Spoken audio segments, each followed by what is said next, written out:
હવે આજે આપણે છે ને બાયોમેટ્રિક મશીનને અંદર એક્સેસ કંટ્રોલ છે એને કેવી રીતે એટેચ કરવું સમજી લો. આ EM લોક છે, ઇલેક્ટ્રોમેગ્નેટિક લોક.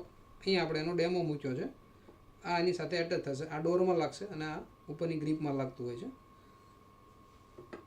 અને આ આપણો 12 વોલ્ટનો પાવર સપ્લાય જોશે, કારણ કે પાવર સપ્લાયથી મશીનને પાવર જશે, આપણા લોકને પાવર જશે. આપણે ડેમો લઈએ છીએ કે આ પાવર સપ્લાય ઉપરથી કેવી રીતે કામ થાય છે. અત્યારે અનલોક છે. જ્યારે આ મશીનને એટેચ કરીશું અને પાવર આપીશું એટલે આ લોક થઈ જશે. આપણે એટેચ કરી દીધું છે. અહીંયાથી પાવર ઓન કરીએ છીએ, આ લોક થઈ ગયું. હવે આને આપણે ઊંચું કરીશું તો આખું મશીન, આખું લોક છે એ ઊંચું થશે. આપણે અહીંયા અનલોક કરીએ છીએ એટલે પાવર બંધ થઈ જશે, અનલોક થઈ ગયું. હવે આપણું બાયોમેટ્રિક મશીન છે, એની સાથેથી આપણે અનલોક કરાવવું હોય, જ્યારે પણ અહીંયા આપણે ફેસ એટેન્ડન્સ મારીએ, કાં તો ફિંગર મારીએ, કાં તો કાર્ડથી એક્સેસ કરીએ, એ વખતે આપણું લોક ખોલી જવું જોઈએ. એટલે આપણો દરવાજો છે ને એ ઓપન થઈ જવો જોઈએ. એના માટે કેવી રીતે વાયરિંગ કરવાનું, તો આ જે મશીનની છે એની બુકલેટ આપેલી છે અને બુકલેટની અંદર અહીંયા દેખાડવામાં આવ્યું છે લોક. લોક માટેના જેટલા પણ કેબલો છે એના કલર કોડ અહીંયા આપેલા છે. ક્યારે કઈ વસ્તુ વાપરવાની એ છે.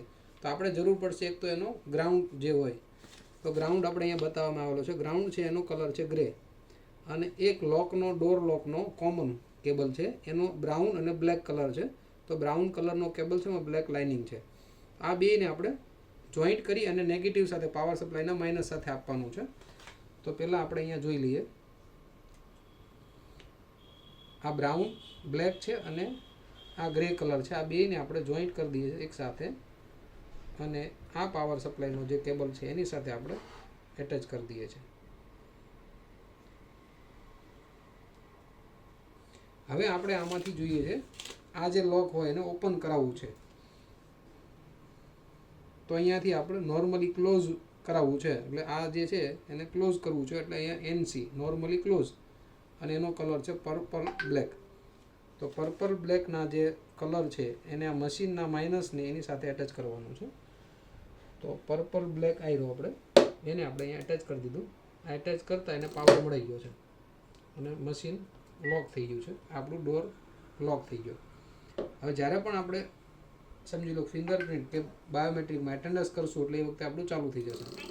જેવી રીતે એટેન્ડન્સ થતાં અનલોક થઈ ગયું છે. અને આની અંદર 5 સેકન્ડનો ટાઈમ રાખ્યો છે, એટલે 5 સેકન્ડે ઓલરેડી આ લોક થઈ જવાનું છે. આ લોક થઈ જશે. આ 5 સેકન્ડ થતાં આ લોક થઈ ગયું છે. એક બાજુ આપણું મશીન લાગ્યું છે એક્ઝિટ, અને બીજી બાજુ આપણે એક્ઝિટ સ્વિચ લગાવી છે. તો કેવી રીતે કરી શકાય, તો આની અંદર ઓપ્શન આપેલું છે કે ડોર એક્ઝિટ. ડોર એક્ઝિટમાં જે કલર કોડ વપરાયેલો છે ગ્રીન અને બ્લેક છે. તો ગ્રીન કલરમાં બ્લેક લાઇનિંગવાળો છે એ એક્ઝિટ બટન માટેનો છે. તો અહીંયાથી આપણે એ કેબલ આઈડેન્ટિફાઈ કરી લઈએ. આઈડેન્ટિફાઈ કરીને આ આઈડેન્ટિફાઈ થઈ ગયો છે. હવે આપણી જે એક્ઝિટ સ્વિચ હોય એમાં એક કોમન, આ નોર્મલ કોમન છે એ આપવાનો છે, અને એક બાજુથી આ કેબલ એટેચ કરવાનો છે. જ્યારે સ્વિચ એકબીજાને કનેક્ટ થશે, આ કનેક્ટ થઈ એટલે ઓપન થઈ જશે. ઓપન થયા પછી કોમન એક જ વસ્તુ કે 5 સેકન્ડનો ટાઈમિંગ છે, તો 5 સેકન્ડે આ લોક થઈ જશે. એ જે ડ્યુરેશન આપણે સેટ કરવું હોય તો મશીનથી આપણે સેટ કરી શકાય કે કેટલા ટાઈમે આ લોક થવું જોઈએ અને કેટલા ટાઈમે એની જે ડ્યુરેશન છે એનાથી સેટ કરી શકાય. કેવી રીતે કરવું એ આપણે નેક્સ્ટ વિડીયોમાં જોઈશું.